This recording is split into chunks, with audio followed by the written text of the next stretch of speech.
वो fatty acid होते हैं बेसिकली, फैटी एसिड। तो फैटी एसिड हम देखते हैं एस्ट्रिफाइड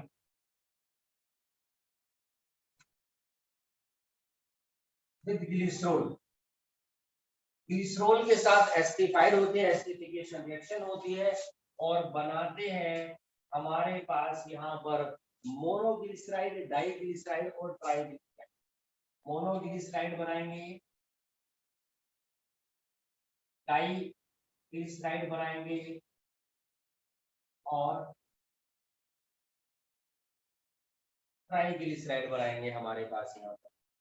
ठीक है भाई, ये चीज हमारे पास यहाँ पर बनती है।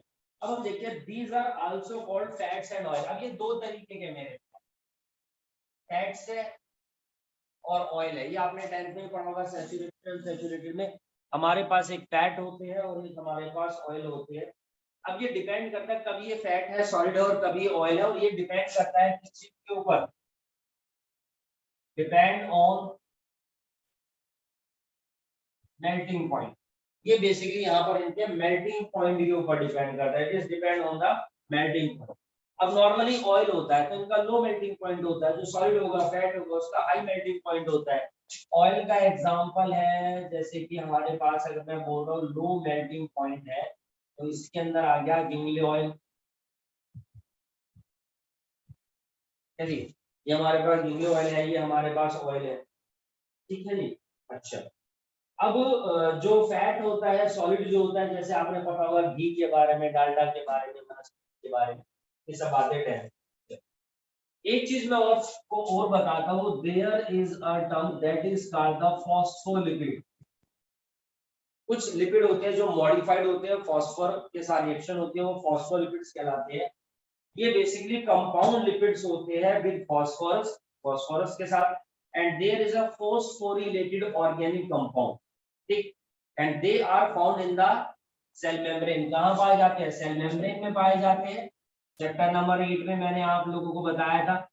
और ये जो फॉस्फोलिपिड होते हैं उसका नाम है यहाँ पर लेसिथीन, ठीक है जी। जो फॉस्फोलिपिड है वो लेसिथीन होता है, जो बेसिकली सेल मेम्ब्रेन में प्रेजेंट है। उसके अलावा there are some tissues, specially the neural tissue. हमारी बॉडी के अंदर न्यूरल टिश्यू होते हैं, पूरी बॉडी के अंदर यहाँ पर न्यूरल टिश्यू फैले हुए बेटा। तो ये जो न्यूरल टिश्यू होते हैं have lipids with more complex structure. इनके अंदर भी हम लोग क्या देखते हैं, लिपिड होते हैं, उनकी स्ट्रक्चर जो होती है वो थोड़ी सी ज्यादा कॉम्प्लेक्स होती है। और लिपिड्स जो हमारे पास है ऐसे बायोमोलिक्यूल्स है जिनका जो मॉलिक्यूलर वेट होता है हमारे पास वो लेस देन 800 डाल्टन होता है, चलिए लेस देन 800 डाल्टन या 800 ग्राम पर मोल भी हम उसको बोलते हैं। And it is present in cell membrane, ये प्रेजेंट होता है हमारे पास सेल मेम्ब्रेन में। हम लोगों ने पढ़ा है बाइलेयर स्ट्रक्चर होती है सेल की, जिसमें सेल मेम्ब्रेन जो हमारी बाइलेयर स्ट्रक्चर है जो लिपिड और प्रोटीन की बनी होती है। लिपिड होते हैं उसमें हेड और टेल होती है, ठीक है ना, चैप्टर 8 में डिस्कस कर चुके हैं। So this is all about the lipid. Lipid के बारे में इतनी ही बातें, खत्म करिए। तो शुगर के बारे में ज्यादा दिक्कत वाली बात है। देखो जो शुगर होती है तो एक तो है मेरे पास सिंपलेस्ट शुगर, जिसकी यूनिट होती है मेरे पास मोनोसैकराइड, ठीक है जी, मोनोसैकराइड हो गई। और जो कॉम्प्लेक्स शुगर होती है वो हमारे पास पॉलीसैकराइड है। अब देखो भले ही कोई भी चीज हो, कुछ भी से मिलकर के किससे बनते हैं, मिलकर के तो सब कार्बन से, हाइड्रोजन से, ऑक्सीजन से, नाइट्रोजन से बनते हैं। ये बात मैं आपको बता चुका हूं। सिंपलेस्ट शुगर जो होती है वो हमारे पास मोनोसैकराइड्स होती है which cannot be hydrolyzed further composed of 3 to 7 carbon atom, यानी जो 3 से 7 कार्बन से एटम से मिलकर के बनती है। जैसे कि हमारे पास है ग्लूकोज, फ्रक्टोज, राइबोज, ठीक है जी, या फिर ग्लाइसरैल्डिहाइड्स, ये है हमारे पास, ठीक है जी। तो ये वो है जो दोबारा हाइड्रोलाइज नहीं हो सकती है और ये फर्दर कंपोज हमारे पास होती है, 3 से 7 कार्बन एटम की बनी होती है।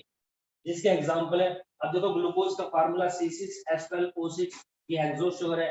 इवन फ्रक्टोज भी ग्लूकोज का ही डेरिवेटिव है, ठीक है जी। तो इसका भी सेम फार्मूला है। राइबोज 5 कार्बन वाली होती है हमारे पास, तो 3 से 7 कार्बन वालों के बीच में हमारे पास यहाँ पर ये आपके शुगर मॉलिक्यूल्स बने। अब ये शुगर बनते हैं तो हम लोग क्या देखते हैं, जैसा कि मैंने बोला ग्लाइसरैल्डिहाइड, ये नाम थोड़ा सा अजीब था। तो ग्लाइसरैल्डिहाइड आप लोगों ने पढ़ा होगा बचपन में कि इनके अंदर एल्डिहाइड ग्रुप होता है, ठीक है जी, एल्डिहाइड ग्रुप होता है। दूसरी बात, अगर मैंने बोला है कि 3 से 7 कार्बन वाले कंपाउंड से मिलकर के बने होते हैं, यानी इससे कम वाले नहीं होते। तो यहाँ पर हम लोग क्या देखते हैं, there is a ketone group. यहाँ पर हमारे पास कीटोन ग्रुप होता है। जो सबसे सिंपलेस्ट कीटोन होता है वो आपको पता है प्रोपेनोन होता है, ठीक है।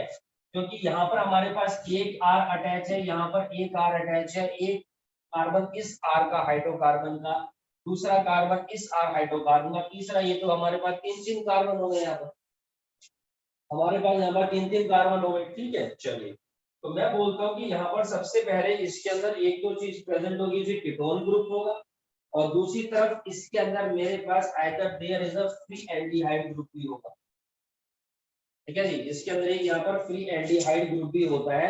अब देखते हैं कि जो फ्री एल्डिहाइड ग्रुप है COH, या जो कीटोन ग्रुप है CO, ये रिड्यूस करते हैं क्यूप्रिक आयन को क्यूप्रस आयन में, जिसको हम लोग बोलते हैं रिड्यूसिंग शुगर। हमारे पास एक और शुगर है जिसको हम लोग यहाँ पर रिड्यूसिंग शुगर बोलते हैं। और ये जो हमारे पास होते हैं कीटोन ग्रुप है, या मेरे पास जो एल्डिहाइड ग्रुप है, कार्बोक्सिलिक एसिड ग्रुप है, ये क्या करते हैं, ये क्यूप्रिक को क्यूप्रस में रिड्यूस करते हैं, रिड्यूस क्यूप्रिक टू क्यूप्रस। अब ये क्यूप्रिक क्यूप्रस क्या होता है, ऊपर क्या है, देखिए याद रखिएगा, इक मतलब ज्यादा और अस मतलब कम। अगर मैं बोल रहा हूँ क्यूप्रिक मतलब Cu2 पॉजिटिव, और इसको रिड्यूस करके क्या बना देंगे, Cu पॉजिटिव बना देंगे। जब ऐसा होगा तो ये शुगर हमारे पास जो कहलाती है वो रिड्यूसिंग शुगर कहलाती है, ठीक है। अच्छा, अब जैसे मान लीजिए मेरे पास एक शुगर है जो मोनोसेक्राइड है, मैं कहता हूँ कि राइबोज भी, ठीक है, और ये दूसरी शुगर से अटैच है, ठीक है, ये दूसरी शुगर से अटैच है, ये यहाँ पर अटैच है, ये वाला राइबोज, इस वाले राइबोज, ठीक है। तो इन दोनों के बीच में एक बॉन्ड बनता है जिसको हम लोग यहाँ पर बोलते हैं glycosylic bond. This is called the glycosylic bond, ये हमारा ग्लाइकोसिलिक बॉन्ड कहलाता है। अब जैसे एक चीज बताता हूँ, आपने नाम सुना होगा दोस्तों, DNA. DNA, RNA, deoxyribonucleic acid. DNA हमारा तीन चीजों से मिलकर के बनता है, जिसके अंदर एक चीज होती है शुगर, दूसरी चीज होती है नाइट्रोजनस बेस, और तीसरी चीज होती है मेरे पास फॉस्फेट।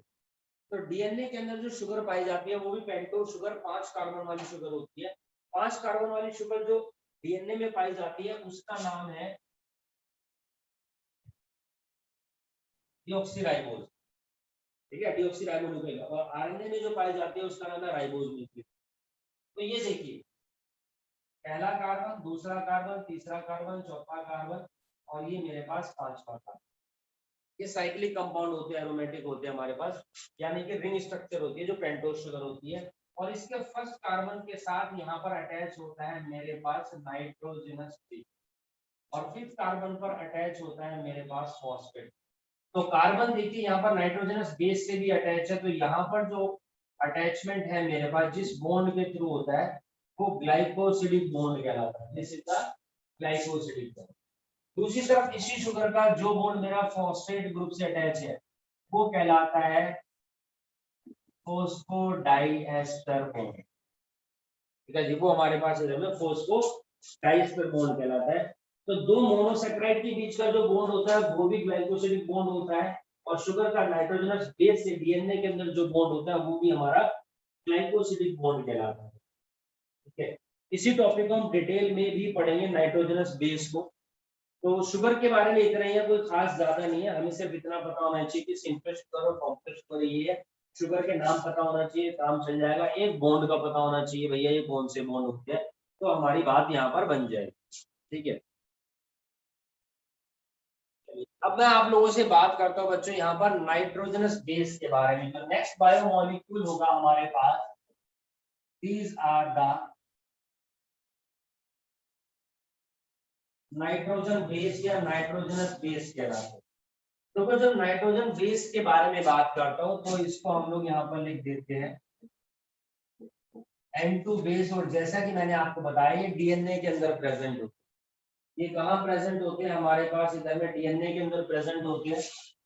तो हमारे पास नाइट्रोजनस बेस 4 होते हैं, ए, जी, सी, टी और यू। अच्छा ये तो 5 होता है, हाँ ये 5 है। मैंने बोला अभी 4 है क्योंकि डीएनए में 4 होते हैं या आरएनए में भी 4 होते हैं, लेकिन टोटल ये 5। तो हम कह सकते हैं हमारे पास टोटल 5 नाइट्रोजनस बेस है, ए, जी, सी, यू, टी। और इन नाइट्रोजनस बेस को हम कैटेगराइज करते हैं दो पार्ट में, यानी जो नाइट्रोजनस बेस होते हैं दो कैटेगरी होती है हमारे पास। एक है प्यूरिन और दूसरी है पायरिमिडिन। एक है प्यूरिन और दूसरी है पायरिमिडिन। हमारे पास दो कैटेगरी है। प्यूरिन के अंदर आते हैं ए और जी, और पायरिमिडिन के अंदर आते हैं सी, यू, टी। ठीक, ए से एडेनाइन, जी से गुएनाइन, सी से साइटोसिन, यू से यूरेसिल और टी से thymine. These are the nitrogenous base. अब जैसे आपने डीएनए की स्ट्रक्चर देखी होगी, देखो डीएनए की स्ट्रक्चर कुछ कुछ इस तरीके की।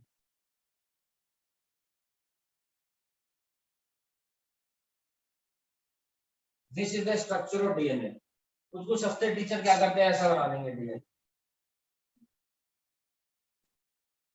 ऐसा डीएनए होता ही नहीं, डीएनए में ऐसे ऐसा होता है।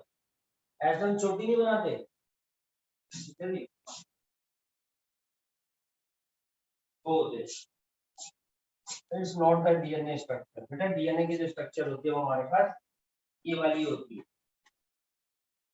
ठीक, और इसी के ऊपर हम लोग क्या देखते हैं, यहाँ पर हमारे पास इधर नाइट्रोजनस बेस प्रेजेंट होता है। देखो कोड होता है, अगर आपने कभी डीएनए के जूम स्ट्रक्चर देखी हो, ए, टी, ई, टी, सी, जी, ई, टी, सी, जी, इस तरीके से कोड होते हैं। देखिए आप लोगों ने कभी, है ना, हॉलीवुड मूवी वेब सीरीज वगैरह दिखाते हैं, जैसे स्पाइडरमैन देखिए, तो जब पीटर पार्कर को मकड़ी ने काट लिया था, अब उसके अंदर जो है एक तरीके से इलेक्ट्रिकल स्पार्क दिखाया था, लेकिन कुछ पेंटागन हेक्सागोनल फ्लैश कार्ड थे वो बिखरते हुए दिखाई दे, उनपे ए, टी, सी, जी ये सब लिखते थे। अगर आप लोगों ने देखा हो ध्यान हो, नहीं तो मैं आपको बता दूं इसके अंदर कोड होते हैं। आप कभी वहां गए हो साइंस म्यूजियम, प्रगति मैदान, आप वहां पर जाएंगे, वहां पर देखिए डीएनए का एक पूरा मॉडल बना हुआ और उसके ऊपर एक कोड लिखे हुए सारे के साथ, जाके देखना। तो ये नाइट्रोजनस बेस होते हैं। अब मैं आपको बता दूं कि जो हमारे पास डीएनए है, डीएनए के अंदर ए, टी, सी, जी पाए जाते हैं, और आरएनए के अंदर हम लोग क्या देखते हैं, ए, यू, सी और जी पाए जाते हैं। यानी टी को यू से रिप्लेसमेंट हो जाता है with respect to the RNA. RNA के अंदर से हम लोग यहाँ पर देखते हैं। अब ये जो नाइट्रोजनस बेस मैं आपको बता रहा हूँ जैसे, ठीक है, ये हमारे पास, ये तो इनका नाम बताया, but these are the cyclic compound. These are the cyclic compound, ये भी हमारे पास साइक्लिक कंपाउंड्स होते हैं। ठीक है, जो प्यूरिन है और जो पायरिमिडिन है ये भी हमारे पास क्या है, तो ये भी हमारे पास इधर में साइक्लिक कंपाउंड होते हैं। अगर मैं बात करता हूँ यहाँ पर प्यूरिन के बारे में, तो प्यूरिन बेसिकली डाइसाइक्लिक होते हैं, और पायरिमिडिन जो होते हैं वो मेरे पास मोनोसाइक्लिक कंपाउंड। ठीक, स्ट्रक्चर बनाकर दिखाता हूँ कुछ कुछ इस तरीके।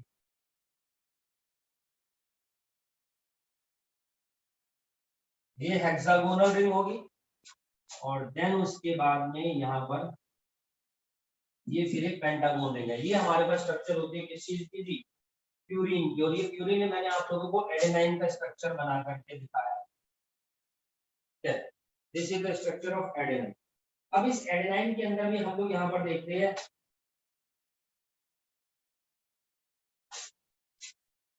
यहाँ पर मेरे पास नाइट्रोजन अटैच है, यहाँ पर मेरे पास नाइट्रोजन अटैच है, ठीक है जी। इस तरीके से इसकी स्ट्रक्चर है, ठीक है। यहाँ पर मेरे पास NH2 ग्रुप अटैच है, एक नाइट्रोजन मेरे पास यहाँ पर है N है, और दूसरी तरफ मेरे पास एक NH यहाँ पर। ठीक है जी।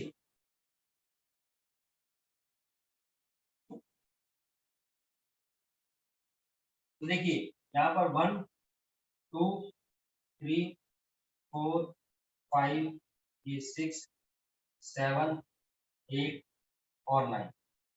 आप ध्यान से देखेंगे यहाँ पर 1 2 3 4 5 7 8 9 ये पोजीशन है जिसमें हम लोग क्या देखते हैं, फर्स्ट पर, थर्ड पर, सेवंथ पर, 9th पोजीशन पर हमारा नाइट्रोजन अटैच, यानी टोटल 4 नाइट्रोजन होते हैं ये इसके अंदर 1 3 7 9 के ऊपर। ये हमारे पास प्यूरिन है। बाकी दूसरे होते हैं हमारे पास पायरिमिडीन होते हैं, और पायरिमिडीन जो हमारे पास होते हैं वो मोनोसाइक्लिक होते हैं।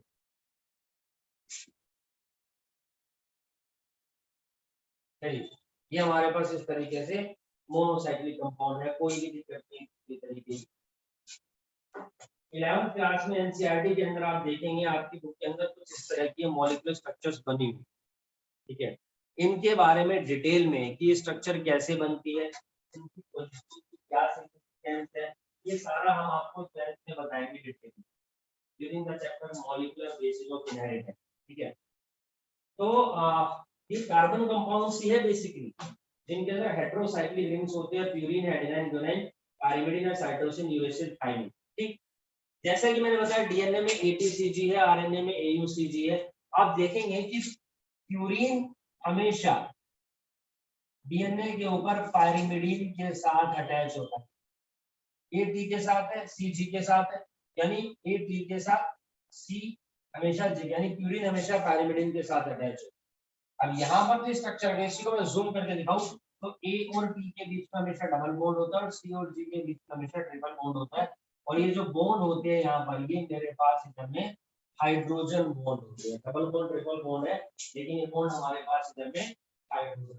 ठीक, इसी के रिस्पेक्ट में हम लोग एक चीज और देखते हैं, जैसा कि अभी मैंने आपको बताया डीएनए के, देखो ये तो हो गई मेरे पास शुगर, ये हो गया मेरे पास नाइट्रोजनस बेस, ठीक है जी, और ये हो गया मेरे पास phosphate. This is the structure of DNA, ये स्ट्रक्चर। अब मैं देखता हूँ कि जिस स्ट्रक्चर के अंदर शुगर के साथ मैं क्या हूँ, एक एंड पर नाइट्रोजनस बेस अटैच है, दूसरे बेस पे मेरे पास फॉस्फोरस अटैच है। ठीक है, तो ये पूरी की पूरी जो यूनिट होगी ये कहलाती है मेरे पास nucleotide. This is called the nucleotide. और इसके अंदर मैं कह रहा हूँ शुगर है और शुगर के साथ सिर्फ नाइट्रोजन बेस, फॉस्फेट ग्रुप नहीं है, then this is called the nucleotide। तो मैं इसको यहाँ पर क्या बोलूंगा, न्यूक्लियोटाइड बोलूंगा। तो यहाँ पर इनका नोमेनक्लेचर भी होता है, इनका यहाँ पर क्या होता है, नोमेनक्लेचर होता है। मान लो शुगर के साथ नाइट्रोजनस बेस अटैच है मेरे पास, ठीक है जी, ये मेरे पास शुगर है और इसके साथ अटैच है मेरे पास ई, शुगर के साथ अटैच है मेरे पास यहाँ पर जी, शुगर के साथ मेरे पास अटैच है यहाँ पर सी, शुगर के साथ मेरे पास अटैच है यहाँ पर यू, शुगर के साथ मेरे पास अटैच है यहाँ पर, ठीक है जी, मेरे पास यही अटैच होंगे। और जब ये अटैच है तो इनको यहाँ पर क्या बोलेंगे, हम लोग यहाँ पर इनको बोलेंगे न्यूक्लियोसाइड।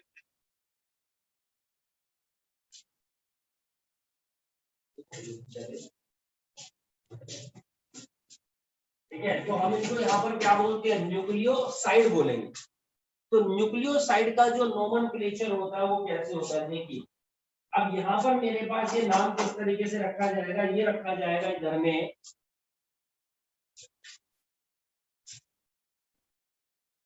एडेनोसाइन, जबकि सिर्फ ए था मेरे पास एडेनाइन, ए था मेरे पास यहाँ पर क्या था भैया, सिर्फ एडेनाइन था। ठीक है, गुएनोसाइन,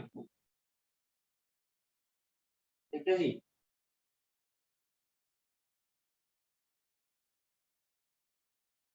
साइटिडीन,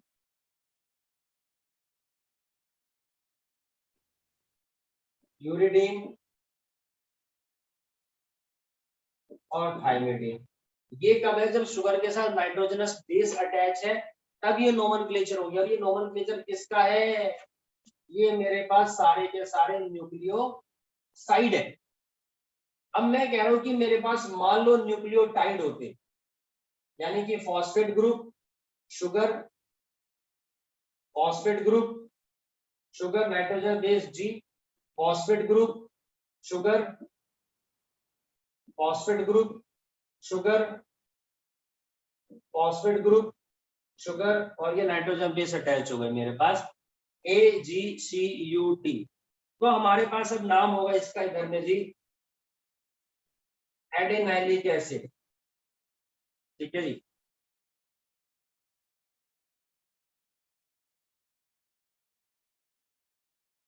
आइमिडाइलिक एसिड, यूरिडाइलिक एसिड,